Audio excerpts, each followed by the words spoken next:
Hi book lover, welcome to Maktaba Dijitali, your library, our library. It's all about funding the reading culture, and you are states accredited and corporate certified. My name is MD Njiru, the artist. So thank you very much and welcome to Maktaba Dijitali.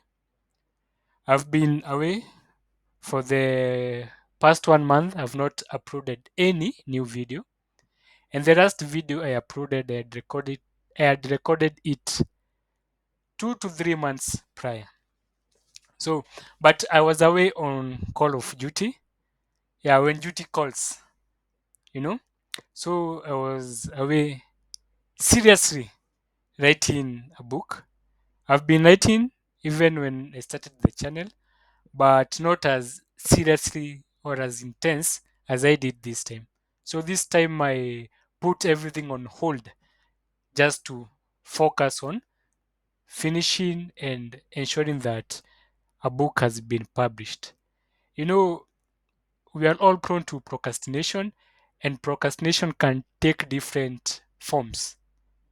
You know, I've been writing and procrastinating publishing and all that, but this time I went all in.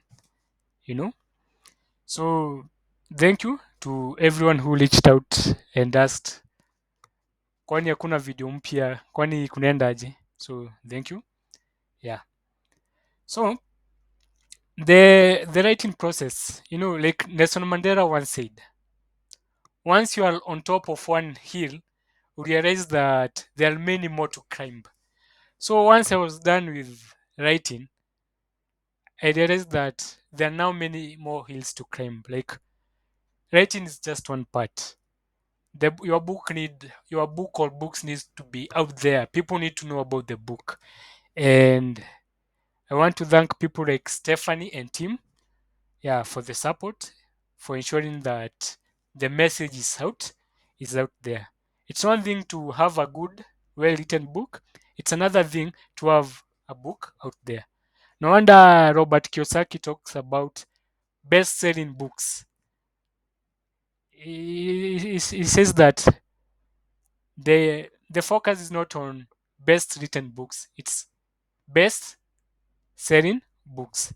So some of the bestseller books, they're not even necessarily the best written books, but it's because the books are out there, they have been pushed and all that. So thank you to Stephanie, and thank you to also you who is watching this video. I'm sure that by the end of the video, you will push the message out there. You will ensure that more and more people get access to this information and they know more about the book. So back to the book writing process. I will equate it to a scenario that you have had, or maybe you have experienced, depending on maybe your agenda. So, you have heard of cases whereby a lady goes to the labor ward expecting to give birth to one baby, and they are surprised that hata sio mmoja ametoka, ni wawili, ama hata sio wawili, ni watatu. Unaona? So when I sat to write this particular book, I expected that it's one book. I'll be done with it and it's one book, then I promote it. Then creativity took its own life, and I decided to surrender and relinquish control. We tend to control things so much. So I decided to surrender, relinquish control, and creativity took a life of its own, and I ended up writing 3 books. It was supposed to be one at that moment, but I ended up having 3 books. Stay tuned for more details. Yeah, stay tuned for more details.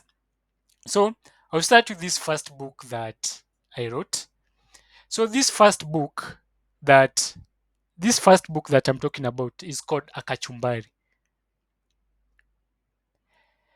Akachumbari is basically a book, a collection of slogans, mottos, taglines, and quotes by Kenyans, all made in Kenya, you know, all those now mixed up together.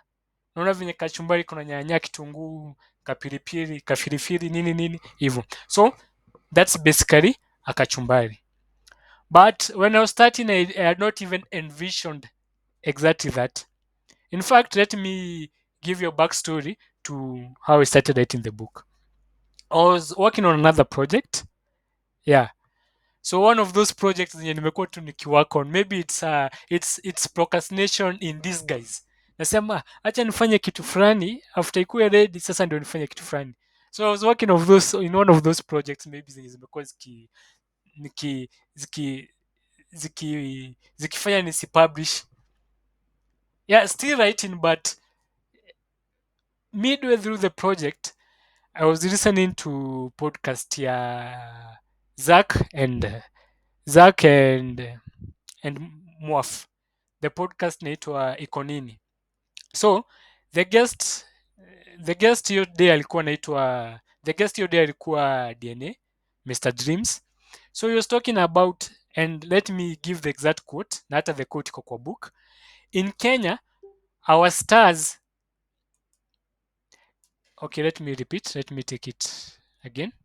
In Kenya, our stars are the politicians, not the sports personalities, not the rappers, but politicians.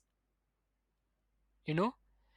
And at that time I was like, wait a minute. I think I have an idea here. So, and around that time it was during the election period. That time it was during the campaigns, and campaigns because zimechacha zimeshika moto. Then an idea hit me, like, why not write a book whereby I can celebrate Kenyans from all walks of life. The sports personalities like Deneko Asema, the musicians, artists, comedians, ordinary people like you and me. If you're in my contact list and your WhatsApp about sio emoji ni something yenye imeandikwa tu hapo, kitu yenye maybe something that is quotable, utaipata kwa hiyo book pia. Why not even fuse hizi vitu zote nitengeneze kitabu, yani kitabu mzuri, you know. Then around that time pia, you know, the Maktaba Dijitali, it's all about funding the reading culture. Those people, you have new converts, what sasa wamesema yenyewe sasa nataka kuanza kusoma. People like, where do I start? Which are some of the books that are an easy read? And I've been having a hard time recommending books for mtu anataka kuanzia kusoma. So I was like, mbona ni mimi mwenyewe nisiandike book yenye it's an easy read, you know? You know, like a book of quotes. Like this book nimestructure in such a way that you can read page 1, then you skip on the page 70, and what you have skipped in between will not affect your reading. You know, most books are structured in a way that usipofuatanisha, unaona, usipofuatanisha the message will be lost in between. And most people wenye maybe wajazoea kusoma ama wataka kubuild that reading culture, sometimes kidogo they want easy reads. Unaona? Pia mtu mwenye amezoea kusoma, yeah? If you're a book lover na umezoea kusoma, somehow you want a break. Mzungu anaongeanga about a change is as good as a rest. So utafind that this book is an interesting read. Unaona? Then this book iko inafuse vitu mingi. It's hilarious, kuna memes hapo. Unaona? This book also iko informative. It takes you down history lane, down what do you call it? Down memory lane. Yeah, inakuanzia from 1963 history ya Kenya tukikuja hivyo. It's informative, it's educative, it's inspiring. Yani nimefuse hizo vitu zote in one book. No wonder naita Akachumbari. So that's how the book came about. So initially, even the book, the dedication the dedication page was different. I was dedicating it to an individual. It was a different dedication. But when the book now took a life of its own, I was like, no, let me surrender to the creative process. So hata nikachange the dedication page na nikaacha the book itake a life of its own. Unaona? So kidogo kidogo hii book ikiendelea sasa kutake a life of its own, it gave birth to twins. But that moment sasa it was giving birth to twins, hata sikuwa jua watakuwa twins. I was thinking it will give birth to one book. Unaona? So kwa hiyo book hiyo Akachumbari, the title is Akachumbari. It's a collection of slogans, mottos, taglines, quotes made in Kenya or by a Kenyan. So kwa hiyo book kuna ka segment nilieka as an afterthought. I was like, nimeweka messages from all platforms, from nini, WhatsApp, about, from email newsletters. Unaona, nimeweka mottos za shule, nimeweka words za politicians, nimeweka words za sports personalities. I've quoted sports personalities, media personalities, all these people. Hata I went ahead further, hata kwa the dating profiles, nikiingia huko kwa dating profiles nikaangalia kwa soko wanasema aje, zile profiles poa poa hivi, nikajaribu kuzipikpik, alafu sasa na present. Hizi ndio vitu zenye kwa soko, wale watu wenye kwa soko hivi ndio kwa soko kunasemekana. Wale watu wenye ulitoka soko, this is what people are saying kwa soko. So nikajaribu kufuse hizo vitu zote, then there's this segment ilikuja as an afterthought. I was like, why not go to the public cemetery and fuse hizo epitaphs.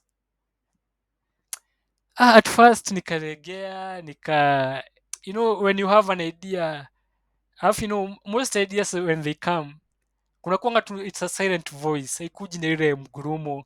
It's easy kuignore, kwa lugha ya mtato semanga kulenga, yani unaweza lenga tu virahisi, unaweza lenga tu, unaweza ignore tu virahisi. But ako kaidia kakanibother. In fact yote hata nilikuwa nimemalizia book, nika postpone for a while, but finally nikaenda. I went to Langata Cemetery. So hapo nilienda na foolscaps 4. Nikapick hizo messages on the epitaphs, nikazipick, nikaziandika. Nikarudi siku ya pili, nikafanya hivyo. So kwa mind yangu it was like, this just be a segment kwa this book Kachumbari. Then it took a life of its own. Nikarealize that these messages on the epitaphs, one, ni mingi, and they can be classified into two. Kuna zile zenye ziko Bible based na kuna hizi zenye ziko ordinary. So hata nikabuy book A4, book ya A4 200 pages. Sasa nikarudi tena for several days, naandika tu from morning, naenda naandika hizo epitaphs zote, hizo messages. Unaona? So nikakuwa sasa ikakuwa twin book hapo. Ikakuwa Feeding from the Cemetery. Alafu kuna Feeding from the Cemetery Bible Based. In fact, the first time niki include this segment kwa the Kachumbari, nilikuwa nimeiandika as Wisdom from the Cemetery, Wisdom from the Graveyard, something of that sort. But sasa take another life of its own. Unaona? So that's how Maktaba Dijitali ended up not having one, not having two, but 3 books. Unaona? So hivyo sasa ndio kakuja na 3 books are already out there. Akachumbari is on Amazon. You can just check it. Yeah, na make your order, yeah, from Amazon. I'll do another video giving a preview of Akachumbari into details. Yeah. Now I also do another video previewing Feeding from the Cemetery into details. So Feeding from the Cemetery, it took a life of its own pia, Nakumbuka pia around that time venye niliandika hiyo book, nikakumbuka I had read several articles zilikuwa zinaongeanga about maybe the cemetery, like it's hiyo land yote ni ya nini, people should just be cremated. Then I was like, from the cemetery, hata hii title najua ina sound weird kidogo, spooky, like feeding from the cemetery. It is that from the cemetery kuna message that can go out there na people feed from that message. Then I decided that hii message hata ikue, let me do it practically. Let me do it practically. Unaona? So feeding from the cemetery, your book, all the proceeds from the book, hata I'll not even take a cent, inaenda to feeding program. Inaenda to feeding program.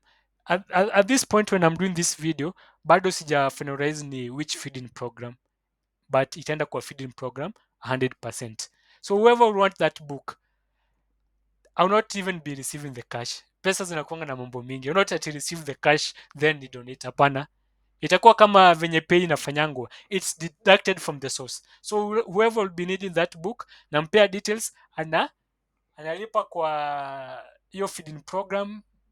Nilikuwa nafuatilia na feed the children program, but bado sijapata feedback, so inaenda huko direct. Naona, so it's practical, not only feeding from in terms of ati the message, but even in terms of the money, because hii do imetoka from your place. Then hii book ingine feeding from the cemetery, Bible based. Nasikia ni Bible based, the message is from the scriptures. Naona, the money from that book, all the proceeds hata sitachukua, zinaenda kwa Bible Translation and Literacy, Bible BTL, Bible Translation and Literacy, yeah, BTL. Nitapeana details venye mtu ana make payments, alafu after mtu ama make payments, mimi nampea book.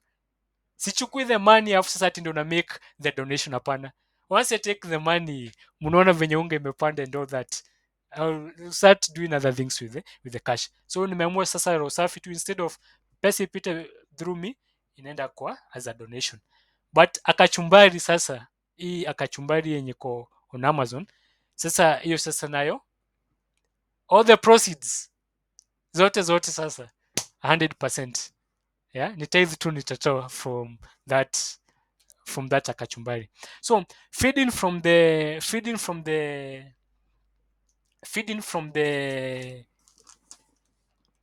cemetery, acha nikupe a glimpse of ni nini kwa feeding from the cemetery. Like kuna grave moja nilienda, and people were like, wa huyu mtu nini anafanya, anamkanga asubuhi anazunguka huku, but that's a story for another day. So there's this message from one of the cemetery, yeah, and the place is very peaceful.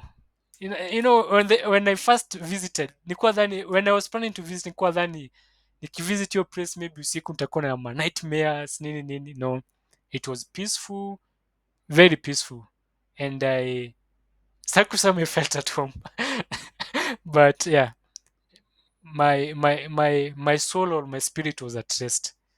Yeah. So kuna hizo tu rumors watu usikie huko nje, but the place was very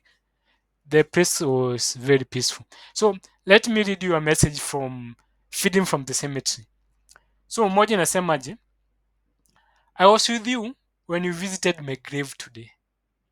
Enye hapa sasa sifai kupaza sauti, si ndio? I think sauti inafai kuwa chini kidogo. I was with you when you visited my grave today. I heard you cry to God. Why did you take him away? Someday, when it's your time to come to the other side, I will rush to welcome you with my arms open wide, dearly missed by those who lives you touched. That was a powerful message and scary for that matter. Then hizo messages zingine hata ni outright informative, zingine ni inspiring. Around that time, it's human nature to worry about things. Kuna vitu tu I was worrying about zinanisumbua, unaona, nikiandika andika tu hizo epitaph messages zangu, kuna vitu tu ziko zinanisumbua tu zinabother nini my heart. And God speaks in different ways, unaona. Nikienda kwa grave moja, and I think this grave, of all the graves, this one spoke to me. Iliniuliza aje, ama the message kuna sema aje, why worry about hills when you have mountains to climb? Why worry about hills when you have mountains to climb? Unaona, zingine unaenda unakuta ni song imeandikwa hapo, zingine unaenda unakuta ni song imeandikwa hapo. So when I was writing this book, I enjoyed writing the book. Hizi songs hata nilikuja nikazisearch, zingine nikasikiza tu when I was writing the song, when I was writing the book. Unaona, unakuta ni lyrics za songs zimeandikwa. When you get the book utapata the details pale, unaona. Yeah, when you get the book utapata the details pale. So feeding from the cemetery, it's going for 300 bob. It's going for just 300 bob. Na yodo yote hiyo 300 bob ya feeding from the cemetery itaenda kwa a feeding program, itaenda kwa a feeding program yote. You just make the payment direct, unaona. Then kuna feeding from the cemetery Bible based, feeding from the cemetery Bible based. Yeah, so hii Bible based nili focus more on the scriptures.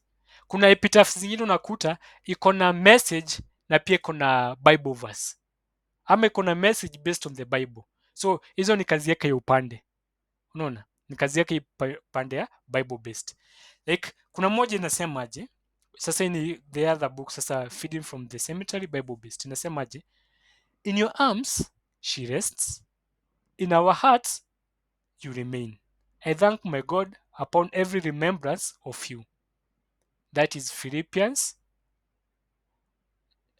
So hii part ya kwanza, in your arms she rests, in our heart you remain, hiyo ni ordinary message. But hii part ya I thank God upon every remembrance of you, hiyo wameborrow from scripture, ni Philippians 1:3. No wonder sasa donation proceeds from this particular book zinaenda kwa Bible Translation Literacy. The BTL, they are doing an amazing job. They are ensuring that the Bible as it is inafikia people in their local languages. Yeah, inafikia people in their local languages. And when someone speaks to you in your native language, they speak to your heart. Sindio? When someone speaks to you in their local language, in your native language, they speak to your heart. Hata mara mingi watu wakipiga nduru, wapigangi nduru in English or Swahili, in their native language. So imagine you watching this video, you'll make an impact. Hiyo ndo yenye utatuma hiyo so tatu sasa kwa hii feeding from the cemetery Bible based, unaituma kwa Bible Translation and Literacy BTL. Alafu hiyo do itaenda sasa kusupport projects wana translate Bible into local languages zenye ziko Kenya, unaona. So your contribution is highly valued, unaona. Na no wonder nikadecide hizi books mbili, hizi twin books, baada niziite wisdom from the graveyard. Let me prove the naysayers wrong. Ya ukisearch nini online utapata hizo articles zinaongea about ati hiyo land mingi inatumika ya nini kuzika tu wafu. Yeah? Land kayo it can be used for other developments. Lakini I want to prove the naysayers wrong. Unaona? Hata wenye hao watu wenye wako huko wenye we have laid to rest. Unaona? They are our loved ones, they are our friends, they are our relatives. Unaona? They can still contribute. Imagine message hiyo mtu kwa hiyo graveyard leo ita contribute kufeed mtoi pale, ita contribute kwa Bible translation, but all that can be possible through you, all that will be possible through you. Unaona, wewe ukibuy your book hivyo ndo utanini.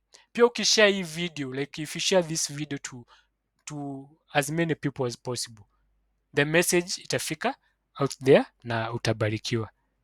Unaona, then another message from the Bible based, these are common verse inakwanga kwa main epitaphs, na pia hata kwa gazeti mingi pale wakiannounce nitangoji hizo death announcements inakwanga hapo sana sana. Second Timothy chapter 4 verse 7, ile ya I have fought a good fight and all that.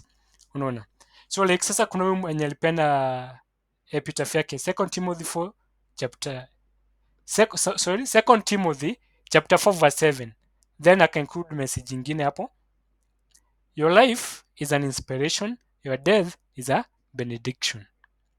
Unaona, then kuna mwingine graveyard yake the message was Philippians 1:21, inasema for me to live is Christ and to die is to gain. Unaona, and many other messages. Ni venye sasa sitaki wanaishia zote, unaona hata kutakuwa na haja ya wewe kubuy book, nitakuwa nimekupea the audio version of the book. Yeah, so nimejaribu tu kusample. So kuna many messages ziko kwa hiyo Bible based zenye zina kuencourage. Yeah, kuna many messages zenye zina kuencourage. So guys, that's what I've been up to. Yeah, it has been a journey and I'm grateful. It has been a journey and I've been grateful. For those who maybe wenye waliona zile video za kitambo awali, I talked about I wrote my first manuscript at age 16. I wrote my first manuscript at age 16. Yeah. And hiyo manuscript nikakaa nayo for like 2 years up to around 18. I remember when I was clearing my high school education, nikaitupa kwa pit latrine. So what happened back then is that after writing that manuscript, I didn't know much about writing. I didn't know about kitu kama writer's block and all that. I compared my first draft to finished books. Na Steve Kings anasemanga about writing is rewriting. In fact, your first draft hata mtu mwingine afai kuiona. Unaona? Your first draft is like a piece of vomit. Your first draft is like vomit. So hata mtu mwingine atafai kuiona, unafaa unaipolish. Unaona? Back then I didn't know that. So nikaitupa. But naona sasa 16 years later sasa I've published my first book. 16 years later, I've published my first book. So I thank God for that. And I thank you for the support, for watching the videos, for liking, for subscribing. Yeah. Na wale wenye umekuwa kini-encourage niandike book ama niandike books, nawashukuru sana. Yeah. So that is it. Yeah, so I'm back officially. Sasa I'll resume regular uploads, and in future videos nita preview a Kachumbari in details, nita preview feeding from the cemetery in details, nita preview I hope hakuna kitu nimeacha, nita preview feeding from the cemetery in details. Yeah, in the description section nitapeana my WhatsApp contact. Don't call, just WhatsApp.